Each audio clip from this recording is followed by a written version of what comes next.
اگر آپ اپنی اولاد کو قرآن پڑھنا سکھائیں اور بیٹیوں کو پردہ کرنا سکھائیں تو بروز قیامت وہ آپ کو ڈھونڈیں گے اور تاج پہنائیں گے۔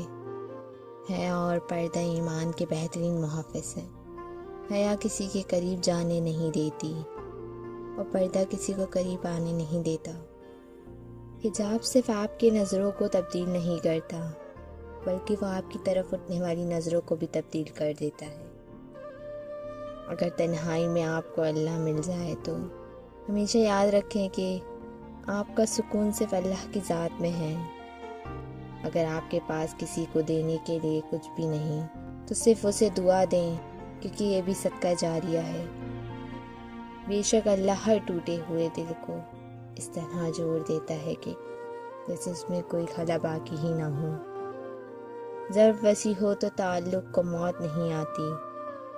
انسان اپنی سوچ اور امیدوں سے ہی برباد ہوتا ہے۔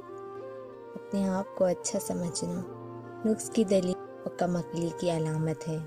خواہش برستی ایک پوشیدہ مگر مہلک بیماری ہے۔ ماں باپ کی نافرمانی موت سے پہلے موت کا اعلان ہے۔ ہر چیز اپنے وقت پر اچھی لگتی ہے۔ نیکی کمانے کا صحیح وقت جوانی ہے۔ رمضان وہ مہینہ ہے جس میں دنیا کا سامان مہنگا اور آخرت کا سامان سستا ہو جاتا ہے۔ مسلمان ہونا کافی نہیں بلکہ آپ کو اپنے چال چلن اور عادت سے ظاہر کرنا ہوگا کہ آپ واقعی مسلمان ہیں۔ بروز قیامت قرآن پاک اور نیک عمل کرنے والوں کے لیے شفاعت بن کر آئے گا۔ ہم اس معاشرے کا حصہ ہیں جہاں پر باپ 5 بیٹیوں کو تو پال سکتا ہے لیکن 5 بیٹے ایک باپ کو نہیں پال سکتے۔ 2 قسم کے لوگ محبت تو کرتے ہیں لیکن کبھی نبھا نہیں سکتے۔ ایک جو دکھاوا کریں اور خود کو دوسرے سے زیادہ عقل مند سمجھے۔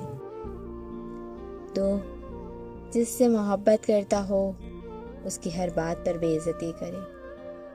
مسلسل اہمیت دینے کے باوجود بھی اگر رشتے میں بے قدری اور بد مزاجی رہے تو رہنے کی کوئی بہترین جگہ اپنی حدود ہے۔ کچھ تکلیفیں ہمارا امتحان لینے نہیں آتی بلکہ اپنے اور پرائے میں فرق بتانے آتی ہیں۔ اگر آپ کو خاص بننا ہے تو آپ کو عام لوگوں سے ہٹ کر چیزوں کو دیکھنا، سوچنا اور سمجھنا پڑے گا۔